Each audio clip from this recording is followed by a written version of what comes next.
In a strange turn of events, it has emerged that Gareth Southgate, Roberto De Zerbi and Thomas Frank have been shortlisted for Manchester United as the possible new manager. Of course, Erik Ten Hag is still in the job. He has not lost his job as of yet. But some people are suggesting that, his P45 is on the way. So we're going to talk about these three, the pros and cons, and who we would go for if this was it. If this was the shortlist in what's going to be an incredible summer, I think, with so many managerial changes. Out of these three, who would you go for? Let's start with our boy, Gareth Southgate. Got some pros and cons here. Interesting to know what you guys think about these, if you agree or disagree. So in terms of pros, great man management at a club that probably needs it more than anyone right now. Has got a good track record of promoting youth. He turned around England's poor situation in several different ways, and it suggests that he might be a good fit for the situation at Man United. How do you feel about that, Nubaid? I'm going to just very quickly say the last comment. I was going to just cry with laughter. You can't play against Faroe Islands and San Marino every other game with Manchester United. You're absolutely right. I do think situation-wise, media control-wise, PR-wise, Gareth Southgate, there isn't a better guy than Gareth Southgate, in my opinion. The England job is probably the most scrutinised job outside of Manchester United, and he handles that pressure really, really well. So I think there's positives there in terms of his man management, in terms of the culture. The biggest thing at Manchester United over however many years, every time comes to the culture's wrong. It's a disease to go there. Players are fading away when they go there. If you want your culture fixed, Gareth Southgate is the culture fixer. Especially with Dan Ashworth and the understanding that they'll probably have a bit of synergy there in terms of England and the DNA that he kind of put within it. How are you feeling about this one? Yeah, I mean, if I'm honest, I feel like there's not been many more managers who've been disrespected more than Gareth Southgate for what they've achieved. And I know, okay, he hasn't won a trophy with England, but the side that he took over, that England side that he took over, compared to what they are now, getting to a Euros final, constantly progressing to the latter stages of tournaments like the Nations League or quarterfinal of the World Cup,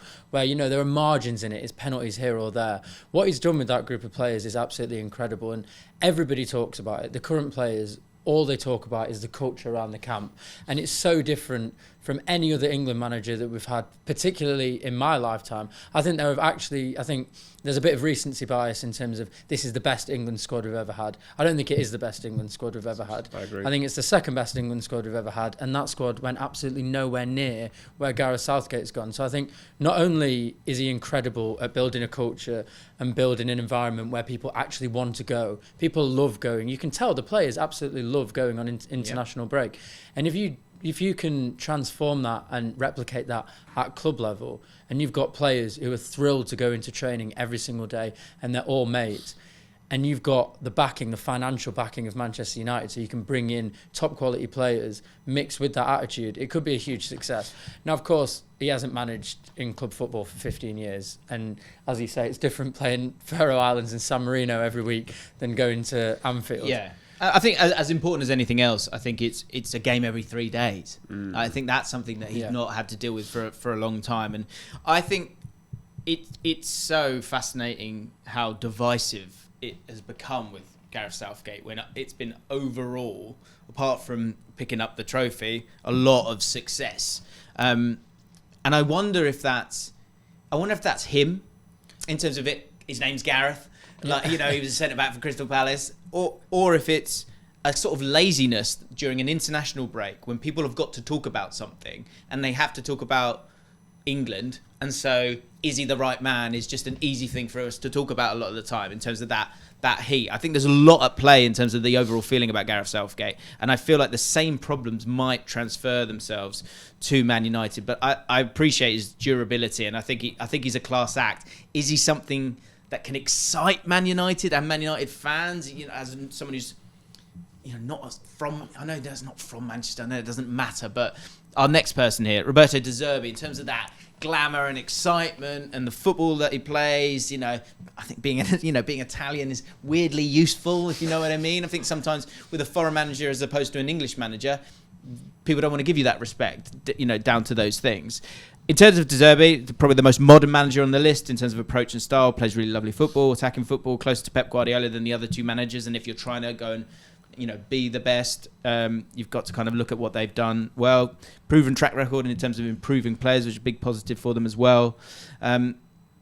He's got quite a bit of a combustible personality, quite possibly. Hasn't had to deal with that kind of spotlight in what's been a very, probably an enjoyable club to go and manage in Brighton.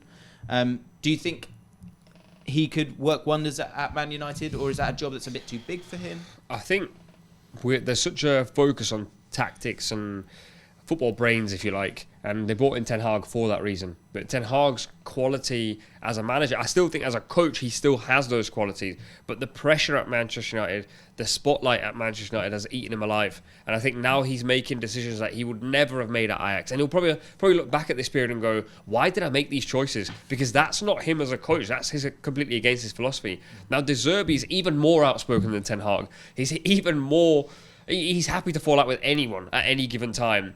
That will not bode well for Manchester United as a football club, because they've had divisive characters previously, and it's not. Gareth Southgate isn't divisive. People don't go, he's a bad guy. Yeah. He's divisive because people think we should win the World Cup. Whereas De Zerbi is divisive because he some people think he's a bad guy. He has accepted the systems in place at Brighton, though.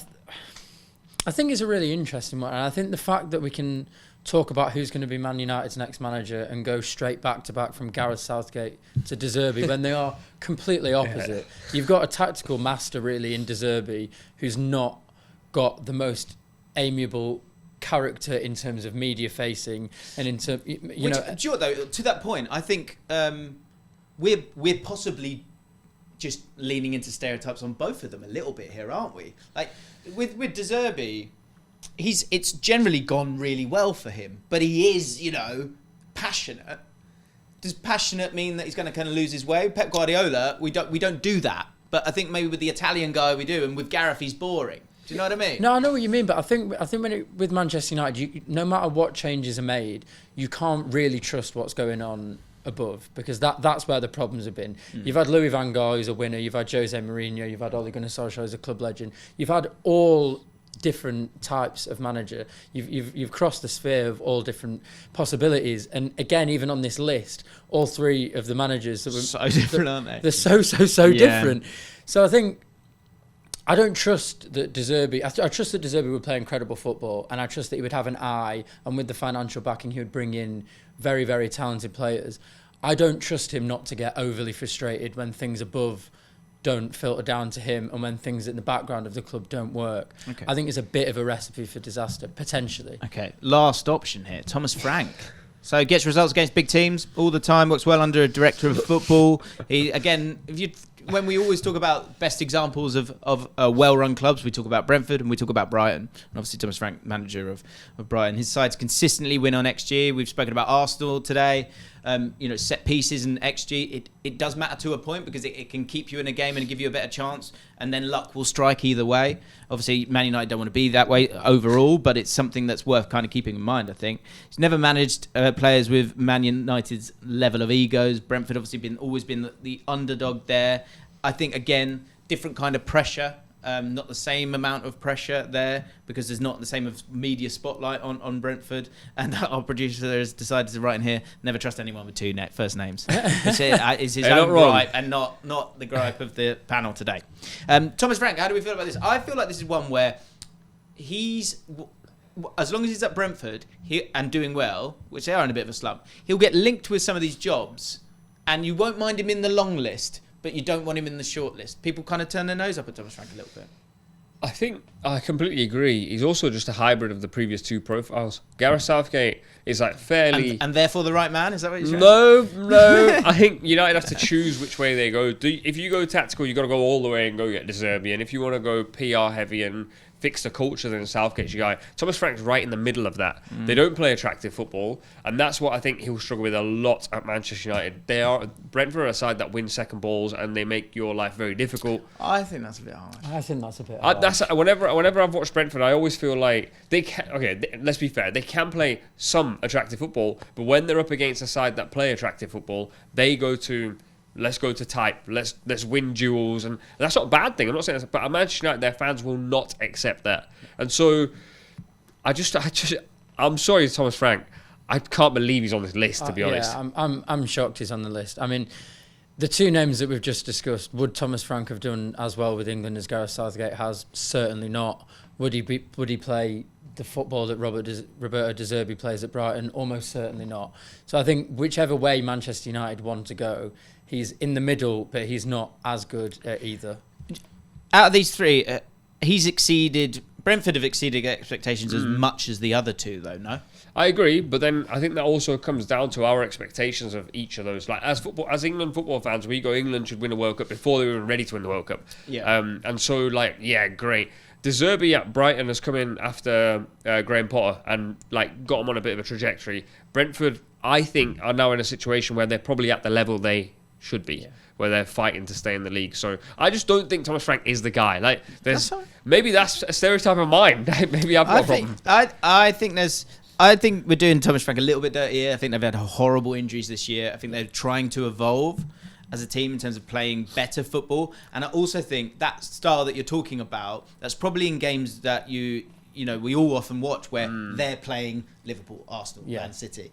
So I think that's just being smart. And I also think when you're trying with Man United, when you're trying to, from top to bottom, be smarter, to go and get a manager who's been in one of the smartest football clubs, that's not just about overpowering teams with incredible, beautiful football, then I think he's more legit than you think. But that also comes to how legit Brentford are. And Manchester United haven't been legit for so long. So Thomas Frank isn't the only guy at the club who's going, I think we should sign this guy and this is what the academy should do. There's lots of other pieces in place. And he bleeds into that very well. If he goes to Manchester United, can he now be transferable and adaptable in the sense that he goes in and goes, I want that player, and they go, no, we're going to sign Ronaldo again. Yeah. He's got to deal with that, and I don't think Thomas Frank can, because everything so far at Brentford has been pretty smooth. And I don't think it's particularly disrespectful to say that there are certain players and managers who have found their level, and I don't necessarily mean level in that all he should aspire to be is a manager who's floating around sort of 16th and 12th in the league. What he has at Brentford is probably what he's best at, being an underdog, finding sort of young talent that he can mould a little bit and just play a sort of stable style of football, like you say, sometimes attacking, sometimes a bit more cautious.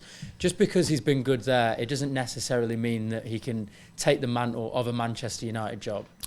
I think, let's get to our answers here.